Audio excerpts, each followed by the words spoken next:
Hello, ladies and gentlemen, and welcome to the REC podcast, brought to you by the REC Toycast. I'm your host, Roman Chavez. With me, as always, Erik Icarus. Eric. We're getting spoiled. We are. We've got fresh, moderately priced tuna with us today. Woo!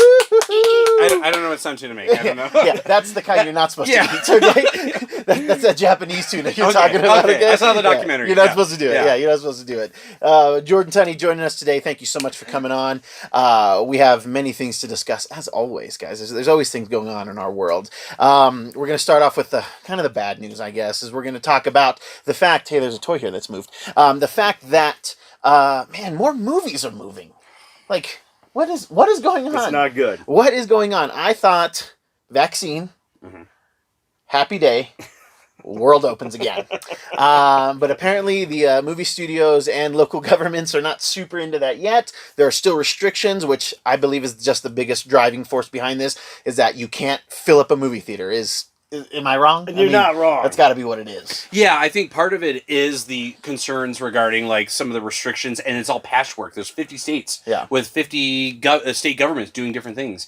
But I also think too that some of this is kind of symbiotic. When you have a studio like what Warner Brothers did, which is kind of a big seismic shift with their offerings on HBO. Yeah. When you see Sony moved their entire slate, a lot of people tend to kind of follow suit. And I think they're kind of like, well, yeah, we might be the only show, we might, be the only ones releasing new product, but if nobody goes to see it, Yeah, it's rough. I work in the theater industry, and it really stinks to not have new releases. Especially these big things that we're waiting for to come out. But like, I get it. I get it at the same time. Like they got to get their nut. They've got to appeal to a lot of audiences. I know that this HBO Max thing is working okay, but I mean, Wonder Woman's not going to be a $1 billion film that way. No, it's about to leave HBO Max, and it's the only movie that they've done this for. Yes. I mean, I know The Little Things is coming up with Denzel, Jared Leto, Rami Malek. That's, I think, the next one. Yeah. That was on that slate end of January. The simultaneously release. The simultaneous release. But, like, it's... I don't know. To me, it still feels like it's unproven. Yeah. Because anything could be successful once. The question is going to be, Dune, Kong Godzilla. They moved that up to March now, I think. Yeah. So, like, I think we're going to maybe know in the next few months here, not only as theaters begin to open, but is this going to be a lasting model of success for their releases? Yeah, it's... I can't imagine that they're gonna keep it up, because you're just not gonna make the money that you want. You're doing now. It is nice for the people who don't want to go out. Like, I get that part, and there's a lot of people like that. But I think that there may be some, at least this year, that once we're 100% occupancy again in theaters and restaurants and all that, then, that's when we can actually get real data. Like, right now, we can't get any actual numbers because this is all skewed. This is not going to be the way the world is forever. And if you think that, come on, guys, we gotta have some hope. We gotta have some hope. But, I mean, what movies do we know for sure? We know James Bond. Yes. I mean, you made the perfect joke.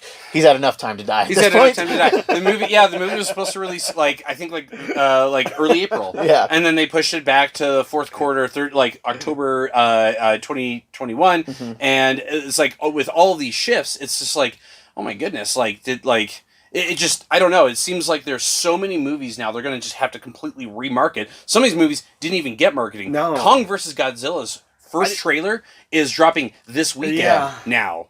It was supposed to come out last year. Oh my... What? Yeah, all of these movies are now going to be getting the Wonder Woman treatment in terms of 2-year, since it's been finished at least. And it's going to kill momentum. Honestly, I think Warner Brothers can use this to their advantage if they were run competently at all, in my opinion. They're not. But you could use this as a way to clear your slate.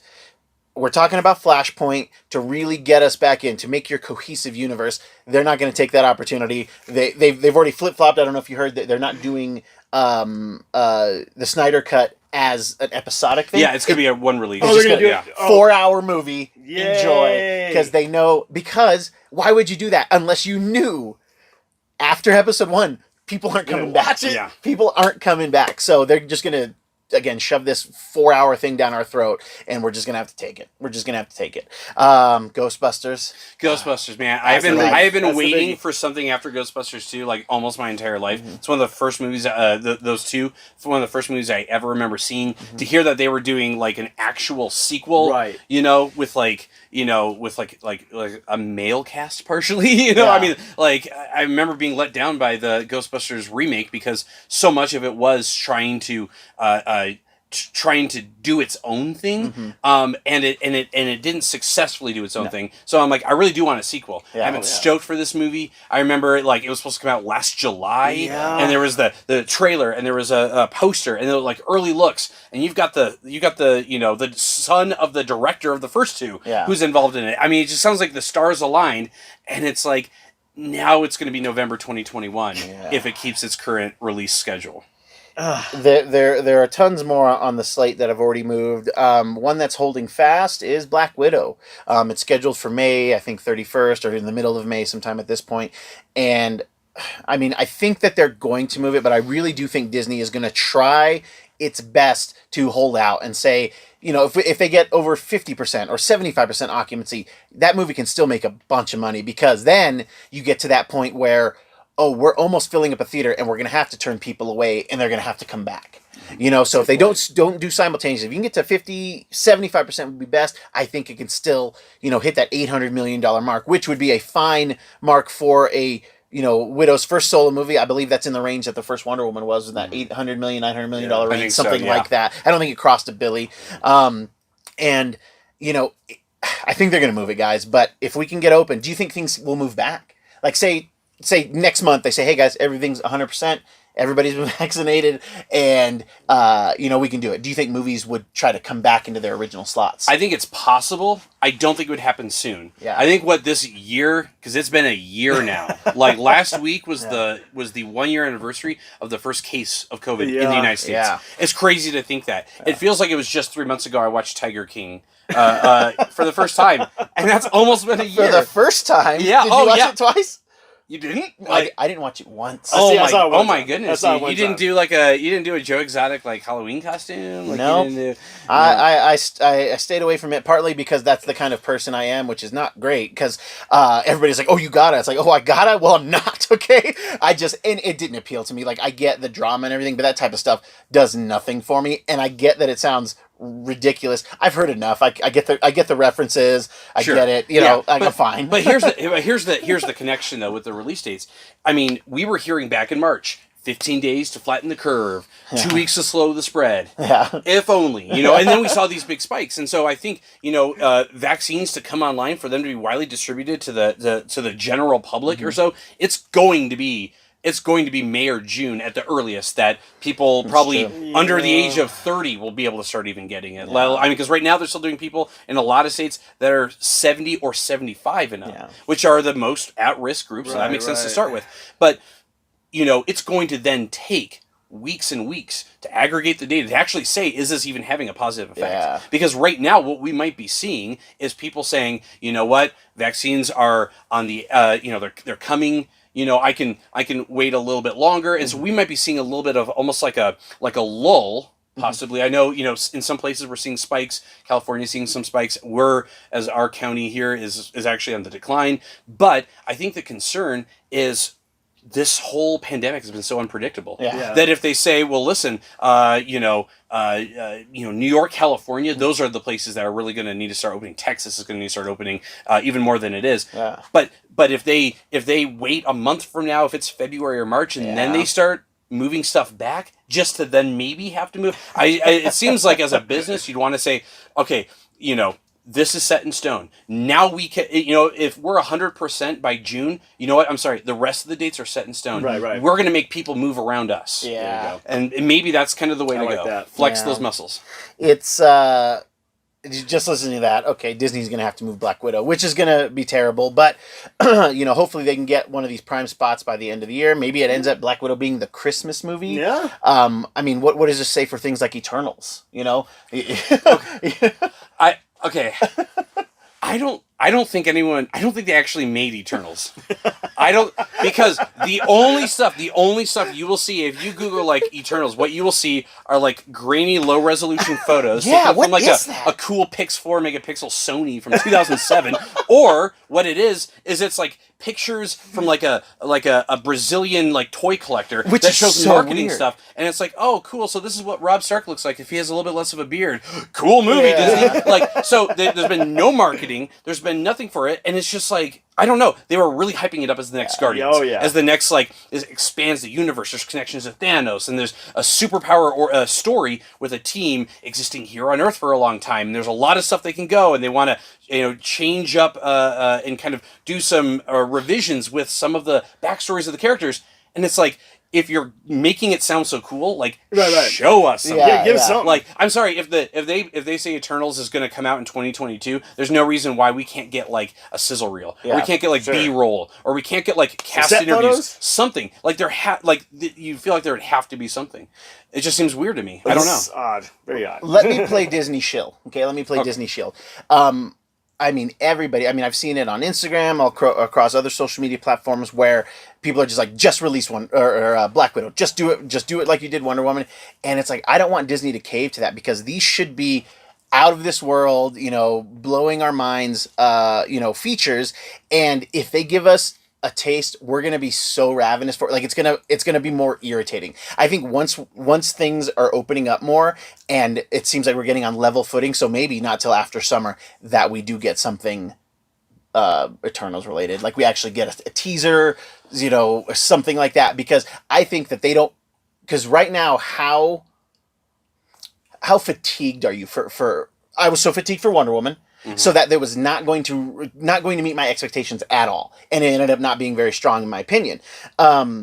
My expectations for Black Widow are high, but they've done a good job of not like keep giving us trailers. They're just kind of recutting what they've already shown us, and that stuff is so fun. We like all of the characters that are in there, all of the actors. Like, I think that they've done a good job of containing our appetite for MCU stuff by also giving us news, by making, when they do the little additions of changing the Marvel banner to the Chadwick Boseman stuff, like they're showing us, hey guys, we're active in the universe, we're working on things, but we don't want to give you a bite of something that we're not, like, we can't give it to you for even longer, they do less at Comic-Con. They're doing, they don't want us to figure it out either. Mm-hmm. There was a great article with Kevin Feige a couple weeks ago. I think maybe it was with Collider, but he was saying, he's like, you guys come up with so many crazy ideas, and so many times you could not be any closer. Yeah. And then sometimes you get it. Get it. So I think that Feige, being a comic book fan, having, knowing like what it is to want this stuff, like, I think he's doing us a favor. I think he's trying not to tease us too much. I think that's a good point, and I would also probably, add to that WandaVision, is out right now. Yes, right. We have something. Yeah, we have something, right? And then we're gonna get a Loki. Before that, we're gonna be getting the Falcon and Winter Soldier. I think that's March. Yeah. Yeah. Mm-hmm. So if it's going WandaVision, if it's going, they have that established. Yes. If those series had seriously strong implications that you would need some Eternal background on, they know that, they anticipate that, and they're going to market it correctly. But there could be stuff happening in WandaVision that sets up, Doctor Strange, Spider-Man 3, obviously, of course, and so I would almost guarantee, I'd almost bet money, we're going to get first looks at Spider-Man before we get first looks at Eternals. And they're saying they've already finished filming Eternals, and they're currently filming Spider-Man. And we've already seen more set photos from Spider-Man than we have from Eternals. So I mean, maybe some of it is that Eternals is kind of a little bit in an ecosphere that doesn't require a lot of setup, but that the movie itself will set up other things. It'll be more of a springboard, and so they don't have to force the they don't have to get it out now, because if Falcon and Winter Soldier was reliant on that stuff and was supposed to come out after the movie had released, they would have to be figuring that out. Yes, I completely agree. Yeah. And it's great marketing by Disney. Again, Disney shill here. They could have released. They could have done a half season of all of these shows that they're doing, because they were at least more than half done, and then been like, okay, we're going to take a break, and then we'll re-pick up in the spring or something like that. But no, they're giving us the full, the whole enchilada, and it's filling out this year of no MCU movies. Yeah. Right. So by the time we're in the fourth quarter of this year, we will have had 4 MCU shows with a minimum of 6 to 9 episodes. Mm-hmm. So it's smart. It's giving us what we want. It's giving us new questions. Like, it's been a long time since we've been like, well, what's going to happen? We're all so keen at this. I think one of my favorite things about you outside of the MCU predictions was your prediction on Star Trek Into Darkness, where you completely guessed the entire story, and it was great, and I still loved it. But I think that they found out a way. The Feige and his crew, they were like, hey, we're not going to be able to put anything out next year. Maybe we have Black Widow to put out, but they're not right now. Eternals, I don't think, is on the docket for 2021. If I remember correctly, I'm not sure. At least it's not. They're not really talking about it. It might be in that November slot like they had originally planned, but it's not part of that plan right now. And all of these things, with the exception of Loki, and I guess you could give a little to WandaVision, but Falcon Winter Soldier is not going to have to deal with the Eternals. Like, it has nothing to do with that. So it should be more grounded, unless they're finding weapons or something like that. But that leads us to the meat of our show, which that was a big meat. I love winding up the tuna and just letting him go. He's got a lot to get off his chest when it comes to pop culture. But WandaVision episode 3 came out yesterday. We're recording this Saturday after episode 3 came out, and we talked about it last week in kind of our breakdown and Easter eggs of the first 2 episodes, that they really needed to give us something, because let's be real, those first 2 episodes were boring. Interesting but boring. You weren't here to talk about it with us. What did you like? Did you enjoy the first 2 episodes? I did, knowing that there was going to be. I mean, part of me is impatient and wants to like know what's going on, not know all the answers, but at least know the setup. Right. But knowing, and that's kind of the interesting thing about it being released episodically weekly, is like it forces you to like be like, okay, let me digest what I've seen and let you know what I mean. But like, I did like a lot of the callbacks. I grew up watching Dick Van Dyke Show, and like I've Bewitched, I Love Jeannie, Leave It to Beaver. There was a little reference there in the first one. I mean, so it was cool to see that for sure. And there was each episode really has like one little drop of like this is not right, where a character experiences something or they linger on something, which was done cleverly in the first 2. I will say, after this 3rd episode, in which we see more of it, and now it's not just Wanda that's experiencing it, but Viz also experienced it.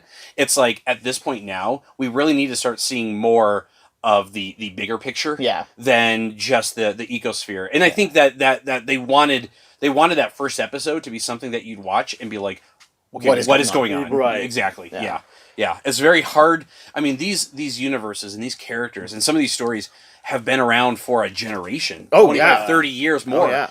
And whether it's House of M, or whether it's storylines they've done with Vision or with Wanda's kids, like, these stories have existed. And I think they're like, listen, we want to give you something with these characters that we've established in the MCU, but we want to give you a different experience. We want to give you a new original experience. Which I'm digging. Yeah, and now it might end up being that the big picture plan is something that is just kind of textbook formulaic superhero, like, this, a big, it's Hydra, or it's AIM, or it's SHIELD, or it's whoever, it's SWORD, it's, it's Spear, it's some group of people that are, doing this or something. But I feel like they are wanting originality, creativity, filming it in front of a live studio audience, and it's supposed to be like a show film. I mean, it's just a very clever, smart way to give us something new and different with characters that can sometimes feel stale and repetitive. Yes. Oh, yes. So in episode 3, we've kind of made our jump. The first episode was 50s, second episode was 60s, and now we're kind of in the 70s. Yeah. And it has a very that 70s show vibe in its look. Brady Bunch. For sure. Especially with Vision, he's got the kind of the sideburns and the longer hair, which actually I didn't pick up on until about halfway through the episode. I was like, oh, his hair's long. I don't know. I just really wasn't paying attention to the aesthetic of the show. But I like how everybody in this town, what are they calling it? Westview, I think is what they're calling it. Westview? I think it's Westview. And I like how all of their looks are changing. Like, it's got to be a costume designer's dream to do something like this, where you're going to be able, and I mean, obviously you're going to get to superhero clothing as well. So it was kind of very rapid. You know, things are just boom, boom, boom. Like this one, while those other two felt very, hey, we're slowly setting this up, this one started taking those jabs at us. Mm-hmm. And before you could figure out, before you could linger on something else was already going on. I mean, really, just like, again, we're going to talk spoilers. If I will put it in the title for you, but we will talk spoilers. But Wanda's like several months pregnant. Mm-hmm. And it's like picking up from where we left off. Like literally, I think it's like the next day. Yes. Yeah, it's like 12 hours or something. Yeah. And they say that she's roughly 4 or 5 months pregnant or something like that. And it's very interesting how this world is like trying to take care of Wanda, but then also like distract Wanda too. Yes. Like anytime she's questioning something kind of like, oh, hey, over here, and look at this and do that. I love them, Vision and her talking about naming their child. They're like, oh, I want to have, I think it should be Billy, or I think it should be Tommy. And they're kind of going back and forth with that because the spoilers, we know that in the comics, they have twin children, and the twins are named Billy and Tommy. The idea that they don't know that it's twins was kind of fun. I was kind of hoping that they were going to milk that for a little bit longer, like at least until the next episode. We have the introduction of this character Geraldine, I believe, in the second episode, who really helps them out during the magic show. Yeah, and she's kind of like having a more prominent role in what's going on in the episode. I'm going to pull up my notes here, guys. I apologize. One thing that is I liked when they're setting up the babies' rooms is she. Actually they're setting up this what is that called? Mobile. A mobile that has like butterflies on it, and the butterflies come alive. Mm-hmm. And she goes, oh, did I do that? She's like, I didn't mean to. Which now we're starting to see more and more of those things. Like, oh, she's definitely not in control of her powers. Regardless of what's happening, that's like a great tip of the hand that she's not able to control her abilities, because she did not mean to create life. Right. So we know... I just don't know that this is going to end so great for Vision. The more of that Twin Peak-esque stuff going on, where you have the neighbor trimming the hedges, and then he's like talking to Vision, and then like starts trimming into like brick wall, and Vision's like, hey man, like, are you okay? And he's like, yeah, oh, that's weird, and like keeps doing it. That stuff is so crazy. Were you a Twin Peaks fan? I was a late arrival to it. I will say that two of my favorite shows, or a movie and a show that I feel maybe didn't have a direct influence on this, but I feel it in the DNA. Yeah. Truman Show. Yeah.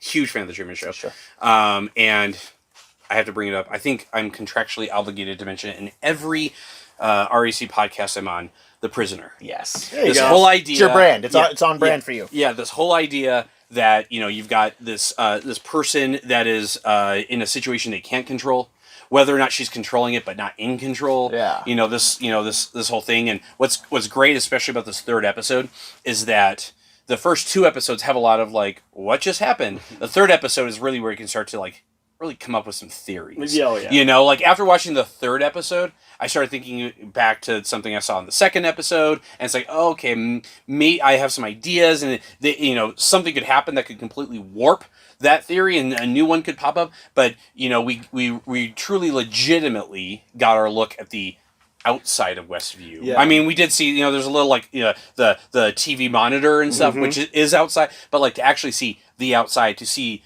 a character expelled from this world. Right. That was a great way to end it. I feel though that we, moving forward, are going to need to see more from that side. Yes. We need to see who's pulling the strings. And one of the things that I found was so interesting, and it really, like I said, I don't think this ends well for Vision, but the fact that when Vision started to question what was going on, it rewound. Yeah. I was watching it with my 5-year-old, and you grabbed the remote. Yeah. Did you? Yeah. I did the same thing. I thought I hit the remote, and I realized I wasn't sitting. I thought I rolled on it or something, and I was like, like, am I Scarlet Witch? And just like at the end of episode 2, something different happened. Like it rewound itself, and you can tell that it's in. He's talking to Wanda and saying, like what is happening? Like something is off here, and then it rewinds like she rewound it. Yeah. So I think that obviously she is manipulating things around here, whether or not she's completely aware of it. But I mean, literally at the end of episode 2, she said no, and then it went back, and then she was pregnant. So she, so now that Vision is asking more questions, and like early in the first 2 episodes, he was just kind of like, oh, that's weird, like that's strange. What is that? No, but this, he was like, you could tell, and Paul Bettany's so great, and you could tell on his face, like he looks worried. Yeah. So, and then, she's made to believe that and that's that Truman Show feel of like the mask is slipping. That that people are not, because you're going to start to see more and more. You're going to probably start to see people like looking at them more, just like as we saw their neighbors were kind of concerned about who's in the house with Wanda right now. Yeah. Do you think that the neighbors are agents of some kind, or do you think they're manifestations, or do you think they're like agents in this kind of fake world? My theory. Go for it. All right, so I'm gonna ask you yours next. Agnes, yeah. Agnes. Mm-hmm. Okay, so this is my grand overarching theory. Okay, go for it.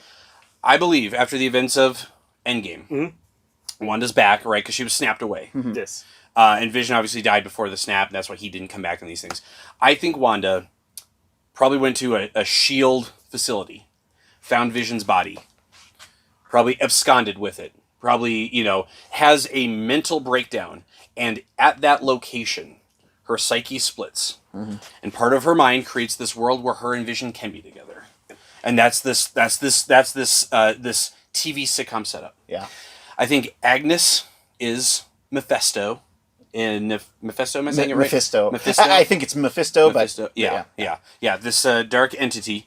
That is Agnes. It would, yeah. You see, but I noticed in the second episode, there was the mention about the devil in the details and the whole that's not the only place the devil is. Oh, I didn't pick up. Okay, I didn't pick up on that at all. Also, if you look closely at the toaster that's in the kitchen in that second episode, you'll see these 3 swirl lines that are curved in. It's very brief, very quick.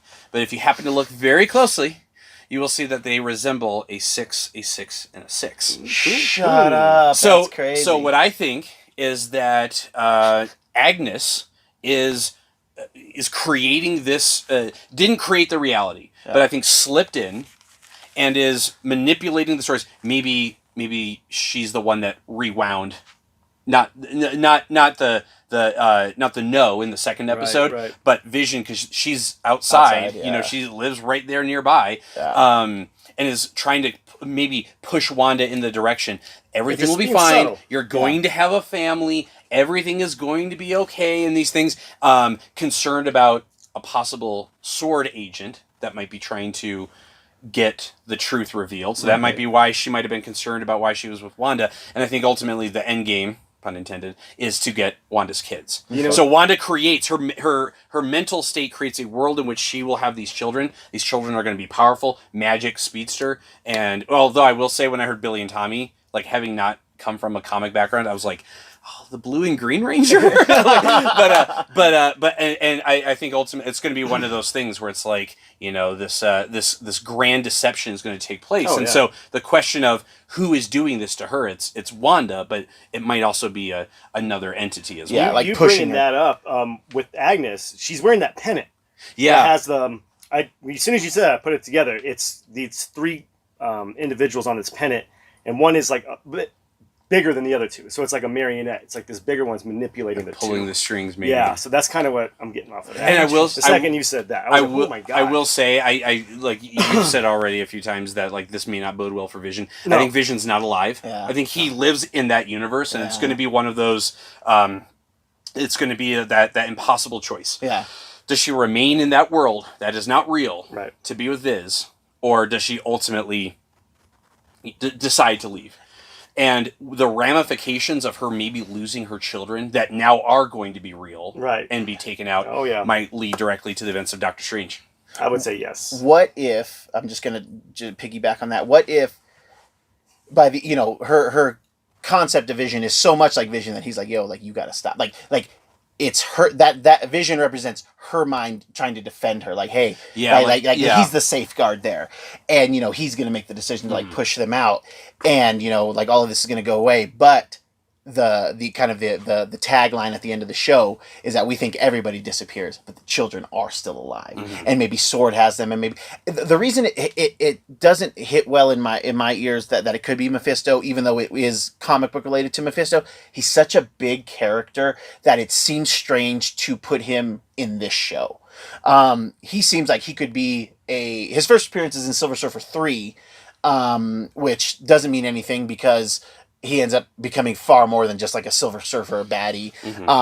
But it could be it could be Mephisto like manipulating these people, and then when we get to Multiverse of Madness, we have a bigger reveal of Mephisto. Yeah. Like I would like this it. would be a great way to set up that that villain he exists. though. Like, No, they're there. Yeah. Which I would like, but I don't know. I don't think he can show up in here. No. If he is here, I'm still not into it. But this idea that maybe Sword is shadow made by him, or he's pulling some strings. Like I could be very into that. See, and my theory is that Sword is actually like I think they're acting in almost a benevolent way. I think they're kind of filling in for what Shield was. Yes. I think what we're gonna see is that they have this similar to like what we saw like with Mjolnir being in, where they're like, we need to contain this, we need to study this, we need to figure this out, and so they have sent people in to this world where they do have to play along. But it was interesting how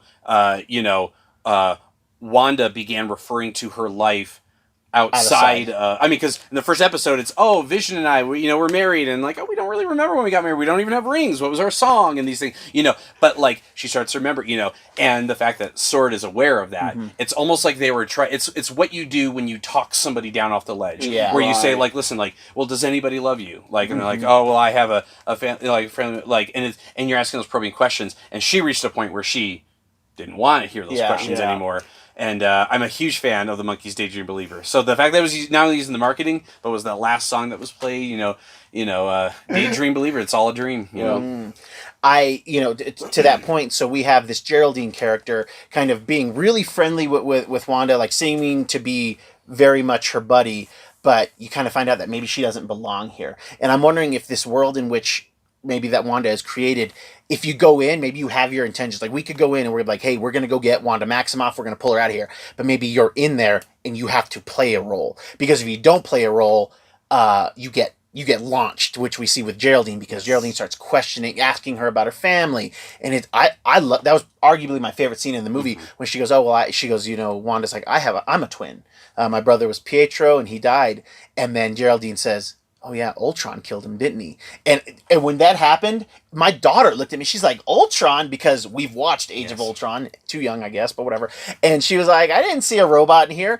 And then she was like, what did you say? And you could tell like that really started to jar things.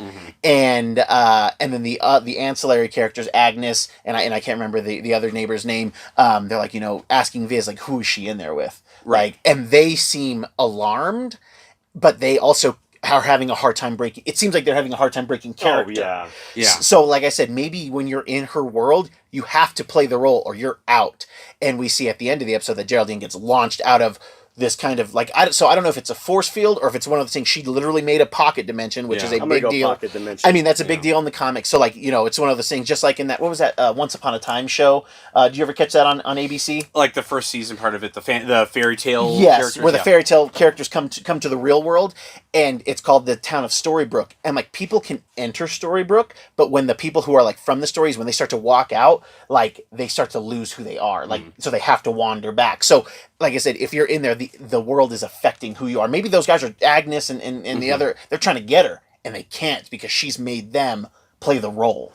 So when they released some of the stuff with the cast and stuff, the actress that plays Geraldine was listed as Monica Rambeau, who we saw as a child in Captain Marvel. Yes, which it would totally make sense, especially since they've changed what the acronym for SWORD is. Again, it's Sentient Weapon Observation Response, Response Division, which used to be Sentient World. So I love the idea. I think it's so crazy that they could change one letter and have that whole acronym mean something else and something arguably more interesting. I will say, because this has been my theory,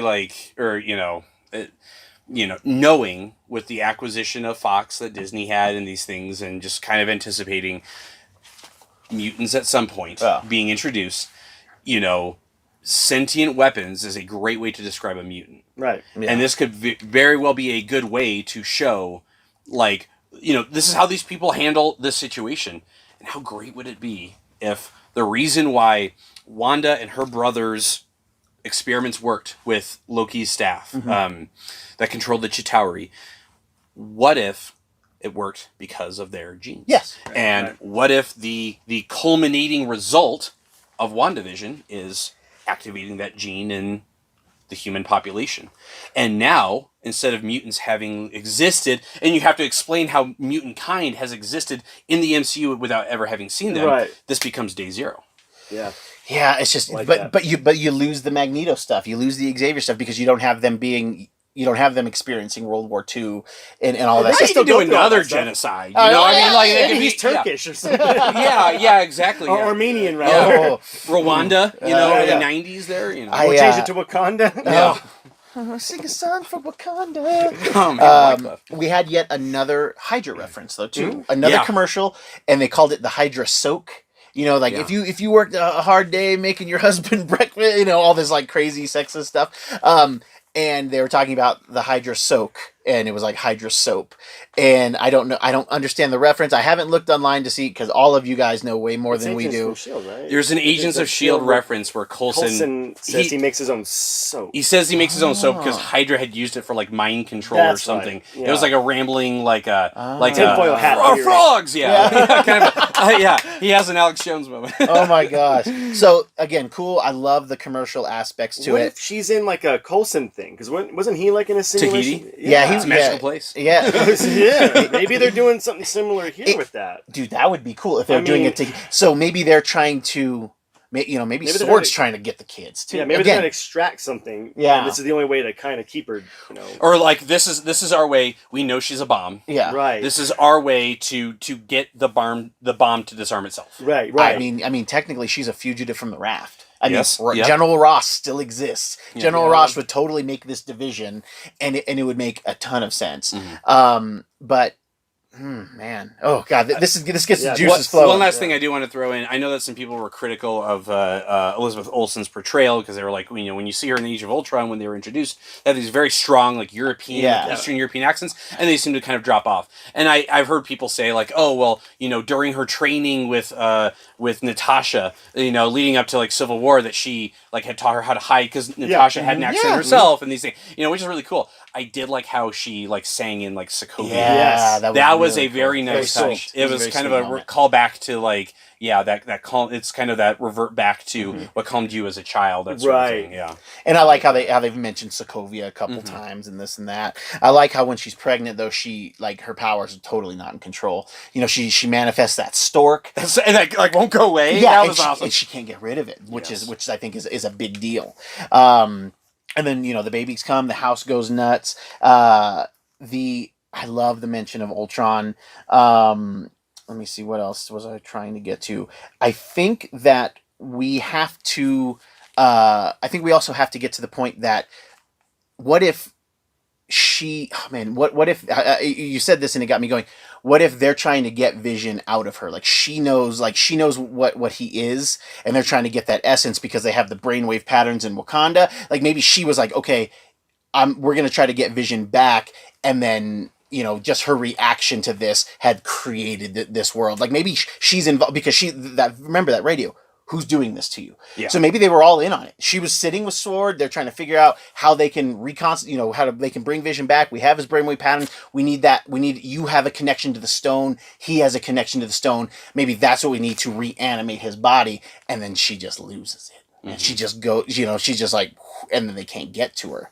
The Monica Rambeau thing would be, God, that would make so much sense. And it would be really, really cool reference and a great way to put her in the universe outside of, because she becomes later on she becomes Photon, and at first she is like a Captain Marvel-esque character. So that would be a fun way to start introducing these characters from a larger scale. Were you happy with the episode in terms of like, did it give you at least some payoff to where, because like I said, I was bored but interested in the first two. Are you excited where it's going right now? Yeah, okay. So you're not just leaning on those MCU laurels where we just trust them. We're after actually the first telling two. A really interesting story now. Okay. It's going, there were the payoff at the end was great. Well, and even in the marketing of the show, like we've already seen. Oh gosh, I forgot his name.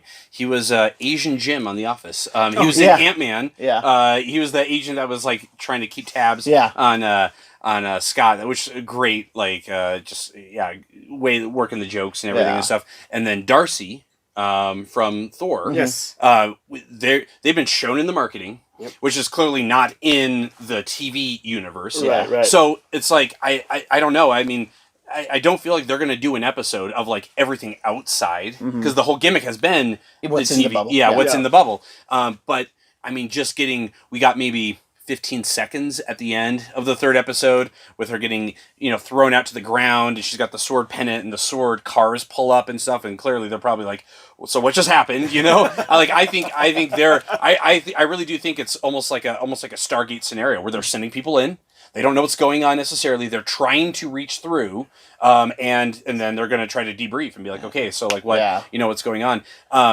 But I do really want to start getting a better picture view of what's happening outside of the world, right? Because what's going to happen is there's going to be more and more and more, and then I don't want there to be a 6-minute long at the end of the last episode. Exposition. Okay, so here's what was really happening. So what, that just seems like it's just, to me, that is the hallmark of poor storytelling. Is like the rush, the finish, to the finish, or the villain explain, the Bond villain monologuing. Like it's not a natural, coherent way to develop the story. So I need to start seeing. I'm hoping that we start seeing more of that other side of the story be told. Look, guys, I think we're thinking about this all wrong. Okay, I've just listened to you. Okay, we're Agnes, Agnito, Magnus. Oh my goodness! Put it together. I want to develop a conspiracy within the WandaVision. Maybe it wasn't a chainsaw cutting through the hedge. It was like adamantium claws. Oh my god! And it started raining in the house. Yeah. Storm. Yeah. Setting up a lot of X-Men in this show. I don't know, guys. I'm super excited. It's so crazy how far away Falcon Winter Soldier seems. And that's going to be so much different. It's going to be so I think bananas. there's like a 1 week gap. I think there's a 1 week gap between the end of WandaVision and the current slated start, which is great. Yeah, this whole time we've been complaining about movies being pushed back, but we're getting Avengers. But I don't think stuff all year. Yeah, but I don't think there's anything butting up against that. So there might be a little bit, because then theoretically summer movies.